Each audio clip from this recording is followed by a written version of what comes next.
One Day Suspense, a audio story book with digital sound effect. এখনই subscribe করে শুনতে থাকুন রহস্য রোমাঞ্চে ভরা গোয়েন্দা কাহিনী, হাস্যরসের গল্প ও নীতিশিক্ষামূলক গল্প। আজকে শুনুন সরজিৎ ঘোষের লেখা একটু অন্য ধাঁচের গল্প, বেটাবেডির উদারতা। বয়ফ্রেন্ডকে ভূগোল দাবা করে নিয়ে ট্রেনে উঠল মেয়েটি। ট্রেনে উঠে আমার অপোজিট দিকে সিটেই বসলো দুজনে, মানে বয়ফ্রেন্ড আর গার্লফ্রেন্ড।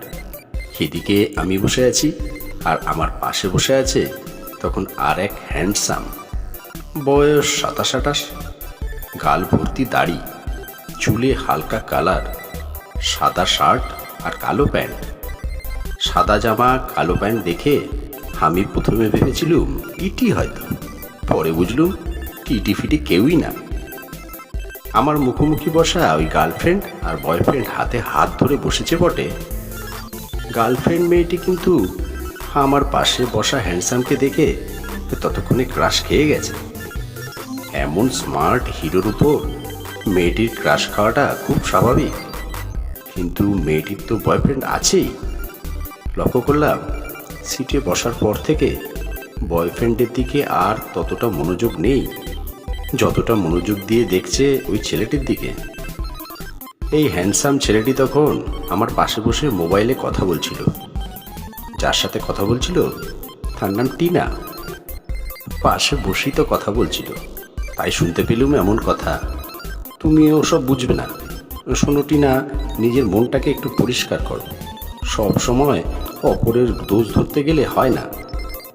এমন কথা শুনেই বুঝে গেছিল টিনা মানে ছেলেটির গার্লফ্রেন্ড, আর গার্লফ্রেন্ডের সাথে কিছু একটা ঝামেলা হয়েছে, সেজন্য রেগে গিয়েই কথা বলছে। হঠাৎ করেই দেখলাম ছেলেটির রাগি রাগি মুডটা চেঞ্জ হয়ে গেল, একদম কুল। ছেলেটি আদুরে গলায় বলে উঠল, হেই টিনা, রাগ করো কেন? তোমাকে আমি কতটা ভালোবাসি বলো তো, তুমি রাগ করলে ভালো দেখায়? রাগ করো না বাবু আমার, শোনো না, তোমার সাথে পরে কথা বলছি, ট্রেনে ভিড় তো, একটু ফাঁকা হোক তারপর। রাখি বাবু, বলেই কলটা কেটে দিল। ট্রেনে ভিড় নেই, দিব্যি আরামসে বসে কথা বলা যাবে, অথচ ঢপ মেরে দিল। বাবু টাবু বলে কি সুন্দর ম্যানেজ করলো ওই হ্যান্ডসাম। মনে মনে ভাবলাম পাবলিক প্লেসে ঝামেলা চাইছে না বলেই ছেলেটি খুব সুন্দরভাবে এড়িয়ে গেল। একেই তো বলে বুদ্ধিমান বয়ফ্রেন্ড। আমার অপরদিকে বসা গার্লফ্রেন্ড মেয়েটি তখন চোখ তো সরাতেই চাইছে না এই ছেলেটির দিক থেকে। পাশেই বয়ফ্রেন্ড আছে, তারপরেও এই ছেলেটির উপর ক্রাশ হয়ে গেছে। বয়ফ্রেন্ড তবু জিজ্ঞাসা করলো, চুপ করে গেলে? শরীর খারাপ লাগছে নাকি? মেয়েটি বলল, চুপ করে বসো তো, বেশি বকবক করো না, হেডফোন লাগিয়ে গান শোনো। সত্যিই তো, আলু চচ্চড়ি রুটির পাশে চিকেন বিরিয়ানি থাকলে কার আবার আলু চচ্চড়ি খেতে মন চাইবে? আলু চচ্চড়ি বয়ফ্রেন্ড তখন গার্লফ্রেন্ডের কথা শুনে গান শুনতে শুনতে চোখ বুঝল। একেবারে বাধ্য বয়ফ্রেন্ড। গার্লফ্রেন্ড এবার ক্রাশ ছেলেটির দিকে ঘন ঘন তাকাচ্ছে। বুঝতেই পারছি কিছু বলতে চাইছে। যতই তাকাও ওই হ্যান্ডসাম তোমাকে পাত্তা দিলে তো? মনে মনে ভাবলুম, শুধু বেডা মানুষদের দোষ দিলে হবে? বেডি মানুষরাও বয়ফ্রেন্ড থাকা সত্ত্বেও হ্যান্ডসাম বেডা মানুষদের দিকে নজর দেয়। তবে হ্যাঁ, গার্লফ্রেন্ড মেয়েটি কিন্তু বেশ সুন্দরী। বয়স কত আর হবে, বড় জোর 21। সুন্দরী রমণী টানা টানা চোখের দৃষ্টি খেয়ে ছেলেকে ঘায়েল করা খুব মুশকিল। এই হ্যান্ডসাম তার গার্লফ্রেন্ড টিনাকে যথেষ্ট ভালোবাসে। মোবাইলে কথা বলার সময়টা আমি বুঝেছি। পরক্ষণে আমার ধারণা ভুল বলে প্রমাণিত হলো। হ্যান্ডসাম মোবাইলটা হাতে রেখে তখন ওই সুন্দরীর দিকে মন দিল। দেখলাম চোখাচোখিও শুরু হয়ে গেছে, লাজুক লাজুক চাহনি। সত্যি তো, সুন্দরীর নজরকে ইগনোর করা পুরুষ মানুষের পক্ষে খুব কঠিন।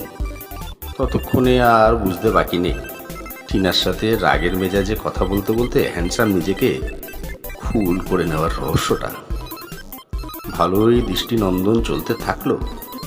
ওদিকে আলু চচ্চড়ি বয়ফ্রেন্ড গার্লফ্রেন্ডের ধমক খেয়ে চোখ বুঝেই গান শুনতে চলেছে।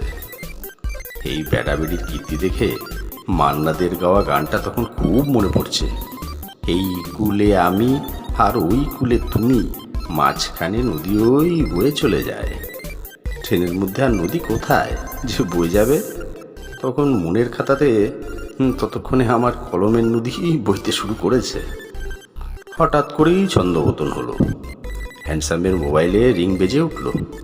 আমার চোখ গেল মোবাইলের স্ক্রিনে। কলারের নামটা দেখলাম বউ টিনা।